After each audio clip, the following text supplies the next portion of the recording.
Bismillahirrahmanirrahim. Assalamualaikum warahmatullahi wabarakatuh. Izinkan saya untuk memperkenalkan diri terlebih dahulu. Nama saya ini dari Hadatul Aisyah Komara dengan NIM 2602310783 dari kelas DUDA. Pada kesempatan kali ini saya akan mempresentasikan tugas untuk memenuhi UAS karakter building kewarganegaraan dengan topik upaya mewujudkan lingkungan kota bersih, aman, dan berkelanjutan dalam mencapai tujuan SDGs nomor 11. Baik, kita masuk ke pembahasan-pembahasan yang nantinya akan dibahas, yaitu yang pertama terkait latar belakang, yang kedua nantinya saya akan membahas terkait rumusan masalah, yang ketiga terkait hasil temuan, yang keempat terkait solusi, yang kelima terkait kesimpulan, dan yang terakhir terkait refleksi pribadi. Baik, kita masuk ke pembahasan yang pertama terkait latar belakang, di mana untuk latar belakang yang nantinya akan saya bahas yaitu ada 4 poin penting. Yang pertama yaitu terkait dampak pencemaran di perkotaan, di mana timbunan sampah yang meningkat, kemudian polusi udara, wabah penyakit, suhu udara yang semakin panas dan juga kekeringan yang bisa menghambat pencapaian SDGs nomor 11 yang bertujuan untuk mewujudkan kota yang inklusif, aman, tangguh, dan juga berkelanjutan. Kemudian yang kedua, saya akan membahas terkait penyebab dari kerusakan dan pencemaran lingkungan sebagian besar diakibatkan oleh aktivitas manusia dalam memenuhi kebutuhannya. Tindakan ini bertentangan dengan tujuan SDGs nomor 11 yang mengedepankan praktik-praktik ramah lingkungan di perkotaan. Kemudian untuk poin penting yang ketiga terkait perilaku ramah lingkungan. Setiap upaya kecil untuk mengatasi masalah lingkungan seperti mengurangi sampah dan juga emisi karbon dapat memberikan manfaat bagi keluarga dan juga masyarakat sekitar serta mendukung pencapaian dari SDGs nomor 11. Kemudian yang terakhir, dari latar belakang yang tadi saya sudah sebutkan, sehingga dilakukannya proyek ini itu guna untuk meningkatkan kesadaran masyarakat perkotaan mengenai pentingnya pengelolaan lingkungan yang berkelanjutan yang sejalan dengan target SDGs nomor 11 untuk menciptakan lingkungan perkotaan yang lebih baik.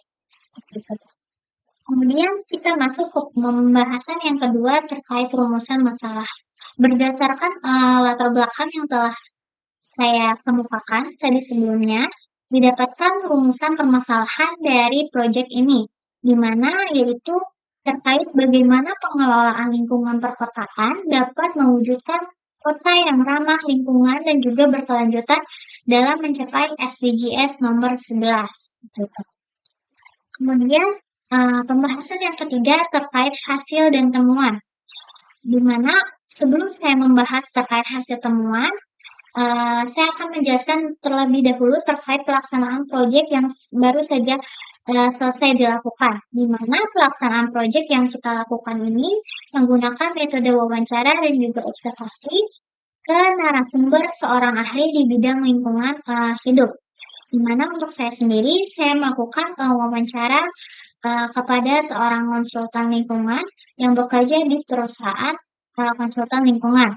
Di mana untuk hasil wawancara atau hasil temuan yang saya dapatkan, yaitu ada beberapa tantangan utama, yaitu yang pertama terkait meningkatnya jumlah penduduk dan aktivitas ekonomi, sehingga bisa meningkatkan produksi limbah dan juga emisi polusi.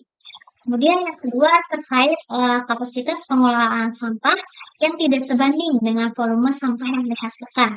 Kemudian yang ketiga terkait polusi udara yang disebabkan oleh sektor transportasi dan juga industri.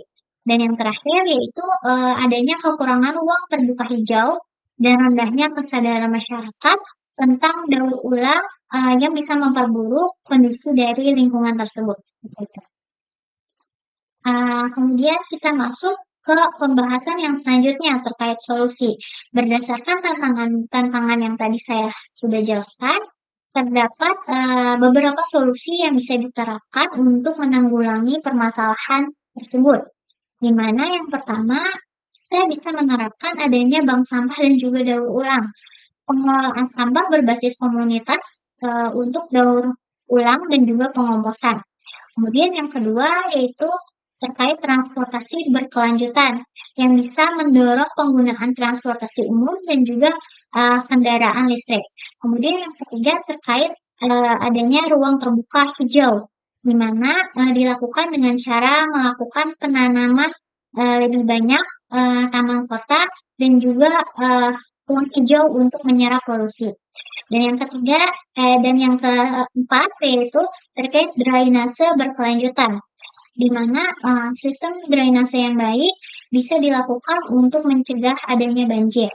Dan yang terakhir yaitu adanya edukasi lingkungan, yaitu bisa dilakukan dengan cara kampanye dan edukasi tentang kebersihan dan juga perilaku yang ramah lingkungan.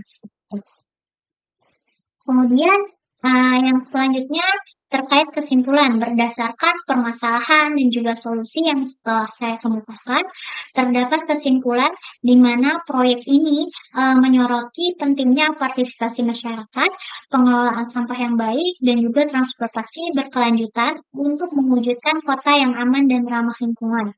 Kemudian solusi yang diusulkan bisa mencakup peningkatan regulasi, kemudian pengelolaan sampah, dan juga promosi transportasi ramah lingkungan.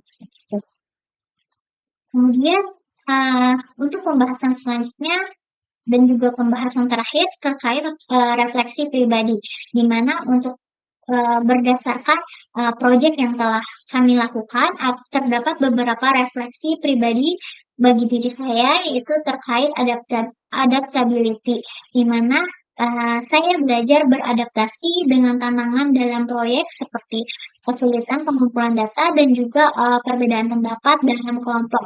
Kemudian yang kedua terkait social awareness, di mana kesadaran akan pentingnya menjaga lingkungan perkotaan, seperti pengelolaan sampah dan juga polusi udara, yang bisa mendorong saya untuk lebih peduli dan mengedukasi orang lain. Kemudian yang ketiga yaitu terkait collaboration. Saya menyadari pentingnya kerjasama tim dengan komunikasi dan juga koordinasi yang efektif untuk mencapai tujuan bersama. Dan yang terakhir terkait peningkatan keterampilan, di mana proyek ini bisa meningkatkan kemampuan kerja tim dan juga kesadaran lingkungan yang sangat berguna untuk masa depan. Gitu. Mungkin sekian presentasi dari saya. Mohon maaf apabila ada kekurangan. Terima kasih. Wassalamualaikum warahmatullahi wabarakatuh.